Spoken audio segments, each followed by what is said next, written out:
Hi everyone, I'm Claire Liu and I'm the CEO of Know Your Company, and I am thrilled today to have with me Joanna Wiebe, who is the founder of Copy Hackers, which, if you haven't already heard of it, is this amazing resource where they have online classes, tools, they also do consulting for if you want to improve your business and need to find a way to write better, which all of us do. She's your go-to person and her company is incredible.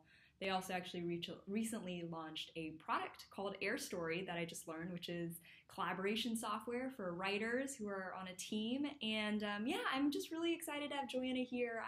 We first met, I want to say a couple years ago. We both spoke at the same conference at Business of Software and was blown away by her talk, her insights, and was just wanting to talk to you more. So thanks for being here, Joanna. Thank you for having me. That was like 3 years ago. I It think was you wild. had just started. Yes. Yeah. It was super So, fresh for me. It was speaking at Business of Software was one of the first conferences I think I spoke at that year because it was the first year of running Know Your Company. So it's been a journey. It's been a journey. so cool to see what you've done. Thanks for having me here. Thank you. So I've got one question to ask you, Joanna. As you know, you've built your business over the years. What's one thing you wish you would have learned earlier as a leader?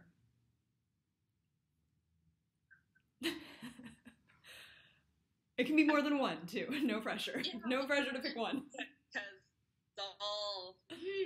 I think one of the bigger things I wish I had learned, and this might be me coming at it from a woman's perspective, possibly, is that, oh gosh, there's a lot, but the biggest thing that stands out for me, which was a major insight and changed things, and it's still something I work really hard at, is realizing that this might sound silly, but that people need a leader. Like, it's so, you want to believe that everything can be, we'll all figure it out together as a team, and it should be this really diplomatic thing, and it should be, but I have found that people need that person to look to act as leader.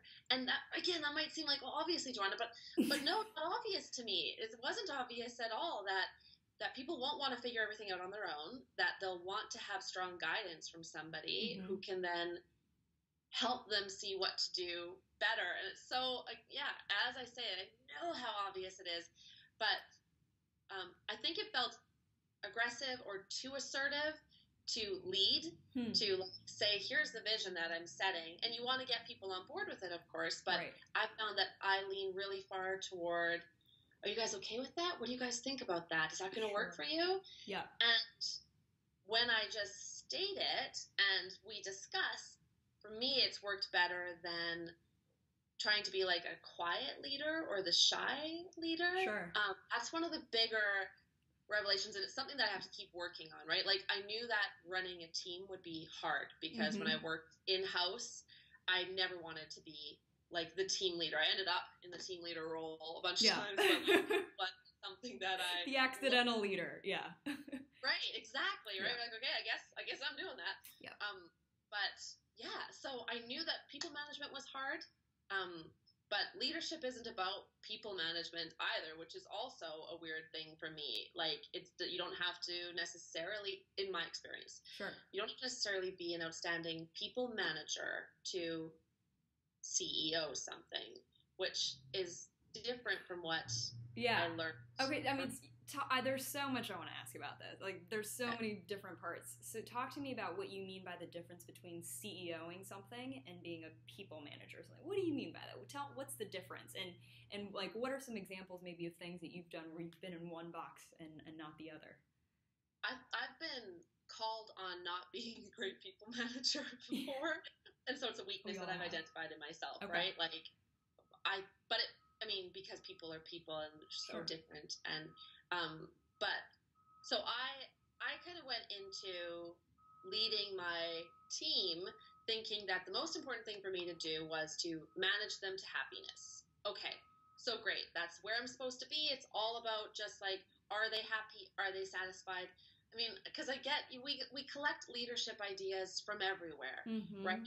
And I collected one from, this is going to sound really dumb, from Downton Abbey, honestly, where It's fine. It could have been worse. It could have been worse. No, I love your honesty, Joanna. Trust me. We right? get these ideas of leadership. You're so right, though, from shows, from family members, from things our friends say, from quotes we read in books. Like, nothing really that scientific sometimes. Right? We all want to, get full leadership from, the hard thing about hard things. Sure, absolutely. You learn a lot about leadership in that book.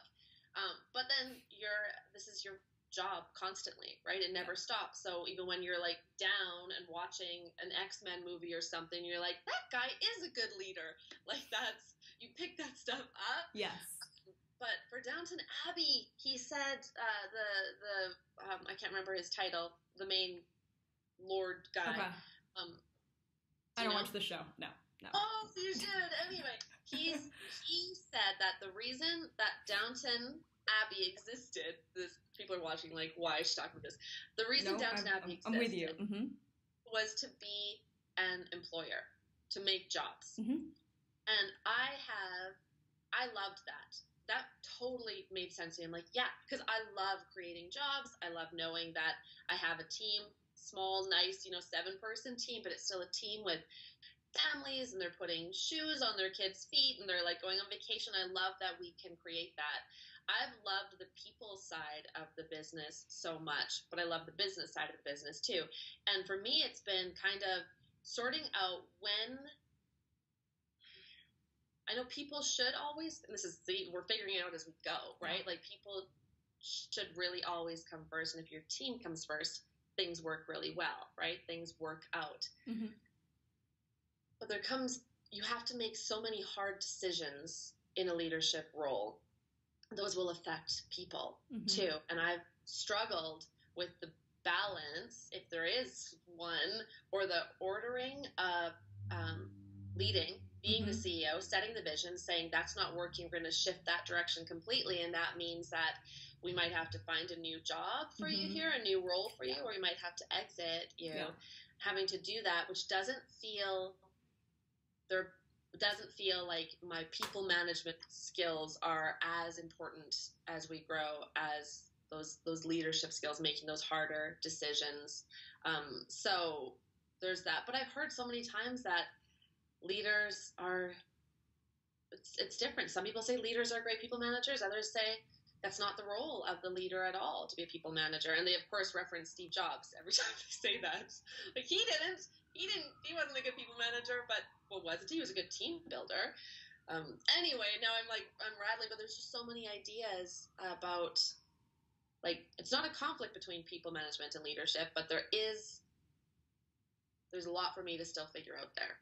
I think that conflict, though, that you're talking about between genuinely wanting your employees to be happy on one end, and then on the other, and again, not mutually exclusive, but wanting to do what's in the best interest of the business, sometimes, though, are at odds. Some people are going to be pissed because they have to lose their job, or because they're going to lose their job because it doesn't fit in line with the vision of the company, or expenses are too high, or whatever, right? And sometimes the decisions that you have to make, right? I mean, this is, I think, what makes it really tricky, isn't going to fall in line with wanting to be like. I interviewed Des Traynor, who's the co-founder of Intercom. Yep. And one of the things, that he talked about was this, a little bit about this tension of how, as a leader, we want to be liked, and that desire to be liked is at direct odds with leading well.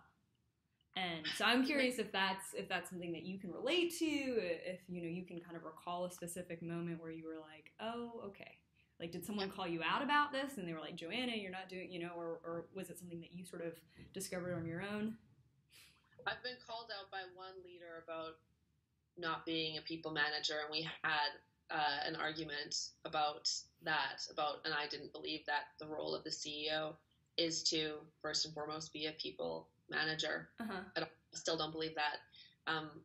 So there was that, but for him, for Des to say, that about likability, especially when you've been working with, as a large I think if you have a large team, and this is me not having a huge team, like I Mm-hmm. don't have 500 people sitting in an auditorium waiting for me to give a talk, Sure. and they're all my employees. Sure.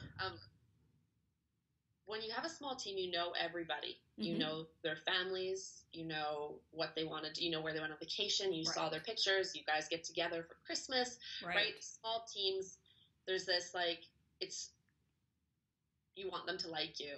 And I had to let somebody go who was a really good copywriter, but we've shifted away with copy hackers away from services Right. toward this product that we've been building. And you have to be willing to commit to what you think the future is. Right. And I don't know, I feel like for me, it would be easier if I had permission to make that change. And that sounds awful, but I don't think that like disqualifies me as a leader. I think it's just like, it's something I have to overcome. I have to know that it's up to me to do hard things, which will include letting that particular copywriter go. Mm-hmm. For Des, it means not being liked because you made some hard decisions. And for me, it means the exact same thing, but then having the courage to stand behind those and say, no, I'm leading this organization. This organization exists because I've created it. It gets better because of the people in it. But I have to own that I'm going to lead this. And if I want everybody to row in the same direction, Mm-hmm. I have to set that direction, and I can't say, what do you guys think about this direction? They can talk with me about it, and hopefully I'll create a good environment for that, but it's not going to be this big democracy necessarily, and that's for me the hardest part. I cringe at the idea of fully making decisions and cascading those out. I cringe a little bit about it. I'd rather that we could all make decisions together and everybody can do everything together. But the reality is that they need a strong leader. They need somebody to say, like, here's where we're going, guys. And then they can say, okay, here's how we rally behind that. And do we think we should do it that way? And we should have those discussions at that point. But I have to set that vision, and that's a really hard part. Right. My mind is sort of turning right now because I think what you're also describing is just how difficult it is for leaders to make decisions. And to your point of, is it a democracy? Do you take everyone's input in when you make a really big decision like changing the direction of the company? To what extent do you, ask for people's opinion to begin with on certain decisions? To what extent do you, take those into account? And how, as a leader, like, what's the metric, right? Like you were saying, like, it would be almost nice if someone could give me permission, because it's like there's no like ruler, so to speak, of like, oh, if the decision's like this, then you should, ask 3 people. But if it's this, then you should ask the entire company. If it's like this, don't ask anyone and just choose what you think. It's like that would be a nice cheat sheet, but we don't really get that. Yeah. No, I don't have that. I'll let you know when I find it. Right. I'll let you know when I find that, because I'm still looking for it. No, but I can personally empathize in, what those moments are. And I'm curious, for you, what is your ruler personally? Like, what do you listen? Like, what do you try to listen to, or how do you try to think that those moments through? Yeah, I know that I do well when I can discuss an idea with people that I trust. So my co-founder and I, we work through ideas, but I don't know that we have an actual ruler. I think we're still so new with the software company. I mean, with that side of the business. For the other side of the business, the decisions just seem to be made. They kind of just happen because it's all mine. It's 100% mine. I don't ever question anything with the copy hacker side. I know what I'm doing. I don't have to answer to anybody. But when we're talking about the product side of the business, now it's more complicated. That's where the real leadership happens, because so many things could go wrong, and a lot of it feels like an experiment. It's a huge experiment, and you want to have all the smart minds you can involved in making sure the experiment goes as well as possible. So a ruler, I don't know what I would say it is. Do you have? What's yours? So, good question. Your question. Well done. Yeah. So I don't think this is foolproof by any means, but I do try to think and center on ultimately like, how do I want to help people, and what's going to be in the best interest of the organization getting in a position to do that, right? Yeah. So we have a really particular point of view at Know Your Company for how we want to help CEOs and employees work better together and have a more open and honest environment. Yeah. And we want to help as many people as we can, and we want to do it in a really particular way, which is, with honesty, with accountability, with transparency, and in a way that's fun and sort of, and also very straightforward, like simple, like no frills. And, is it, whether it's a product decision, a pricing decision, a decision around how we treat customers, hiring decisions around not raising money, right? Like a lot of decisions are all kind of, for me personally, centered around that. And so I do love to talk to people as much as possible about a certain decision. On the team, I'm lucky to have, Jason and David of Basecamp, who are on our board as advisors.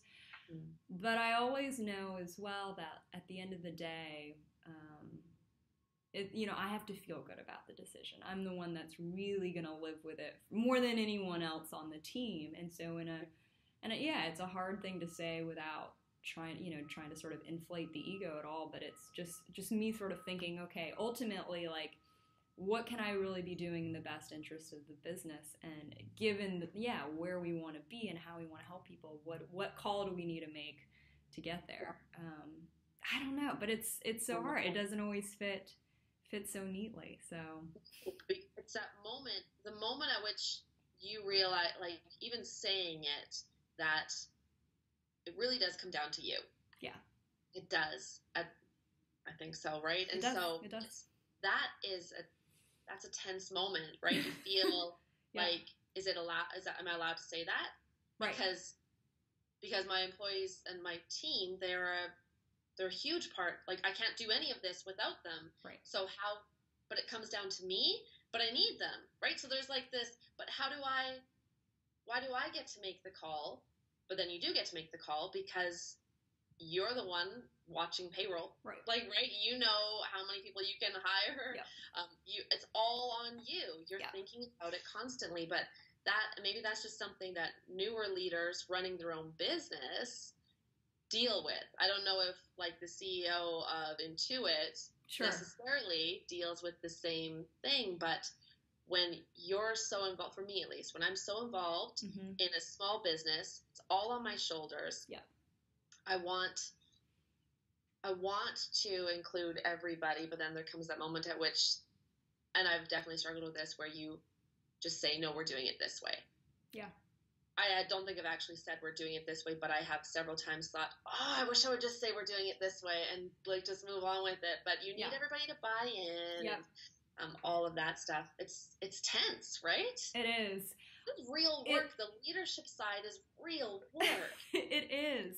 And Joanna, something that you mentioned, like very, very early in the conversation, that you sort of prefaced your answer with, was you said that it might be because I'm a woman that I'm feeling this way. And then you also talked a little bit about how, I can't be the shy, quiet leader. So talk to me, like, to what extent do you feel like it's maybe a personality thing? To what extent, like, why did you say, it might be because, I'm a woman, right? Like, tell me about, like, where you think maybe it might come from. That trepidation to sort of say, like, we're going to do it my way. Yeah. It's a hard thing for me to say, too. So I can, right? Relate. Mm-hmm. I mean, I am very conscious of how I was raised. Raised to be very polite. Yeah. And so when you do something that feels impolite, which making a call often does, and it doesn't mean it has to, but for me, it does, and that might be because I never really learned the skills, like I didn't grow up seeing a woman make those decisions. Mm-hmm. So, which I hope is not offensive to the women that raised me in any way, wonderful people, but I don't think I saw it. Sure. And I know that when I was working in-house, when I was still at Intuit, actually, as an example, when I was there, I got my fair share of negative feedback about being too opinionated, about making too many decisions on my own. But I didn't think that I did. I still don't think that I did. I think it was just uncomfortable for the people Sure. who didn't expect me to behave that way. Sure. And so you're conscious of being assertive without being aggressive. Mm-hmm. And it's easy for people to think that that assertive woman is an aggressive woman. Yes. And so I struggle with that. Am yes. I being friendly while I'm delivering hard news? Yes. Right? The things that we do. And I don't think that my leadership, like, I don't want that to be my story necessarily, is like, oh, a woman leader. Not that I also don't want that, because I identify as that. Sure. But there's the challenge that always comes with it. Leading men and women. Mm-hmm. It's hard to even speak about, right? Because there's so much, like, it's just the reality of, I don't have the luxury of being raised to where everybody was saying everything you say is right, and you should make that hard call. Right. I didn't, so I'm learning that skill now that I'm older.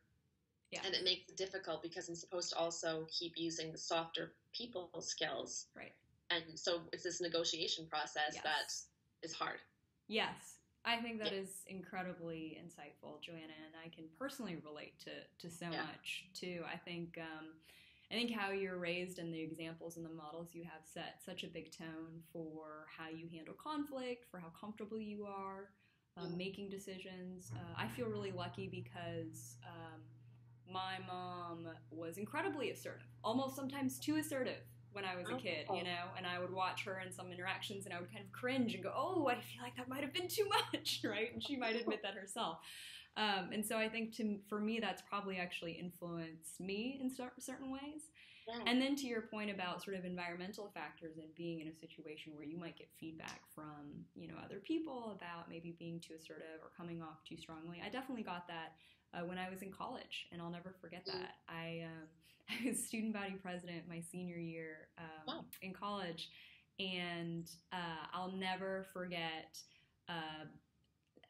there were so many other executive board members or other folks who would pull me aside, you know, all male, who would tell me, Claire, you know, you come off really strong in this meeting, or I don't know if people were receptive to this because of, you know, I think you jumped to this too quickly, or I don't, you know, it feels a little aggressive the way you're pursuing this issue. And so I remember being, I think, you know, 21, 22 at the time, thinking, you know, being a little obviously frustrated, but that obviously shaped me too. And like, to your point, created a greater consciousness of, like you were saying, just the reality of while I don't to make action thinking, oh, I'm a woman leader, so I need to do this, but to acknowledge the reality that, you know, people will see something on one side and you have to acknowledge how that's going to be received. So I can completely empathize. Right? It's like, tough. There's certain things that we're allowed to in, and other things that we all know, everybody knows, this is not a surprise, but we're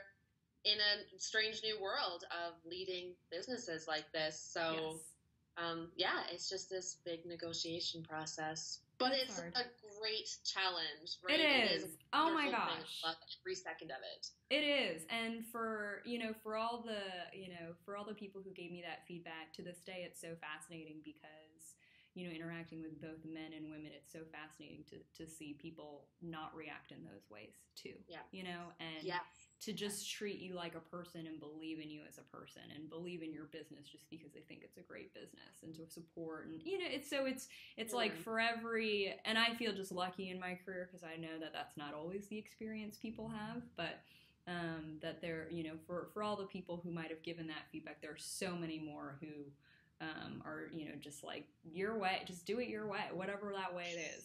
So yes, I mean, completely right. And those are the ones I do feel that those stick out more in my head, because I don't find those other negative voices creeping in necessarily, but I know that they gotta be in there, right? Like, they're back there, of course, but they're not the point. It is something that I, you know, when I'm talking about leading and the idea of stepping up and being the leader of a team with men on it, men who are older than I am, that's something that little Joanna is like, oh, are we allowed to do that? And then I think Joanna's like, yeah, we're allowed to do that. Yeah. So, but it is that, right? It's just the reality of it. It Right? is. It is. It's part of being that leader. Yeah. It is. Well, Joanna, thank you so much for your candor and for just being very real with all of us. It's honestly, it's energized me, and it's just refreshing to hear. So thanks so much. Well, thank you. Thanks for the fascinating question that's going to have me thinking all day, all week, I'm sure. And I'll be like, oh, I should have said that. That's how these things go. But trust me, I know so many people will benefit from your thoughts, so thank you for sharing them. Well, thank you very much.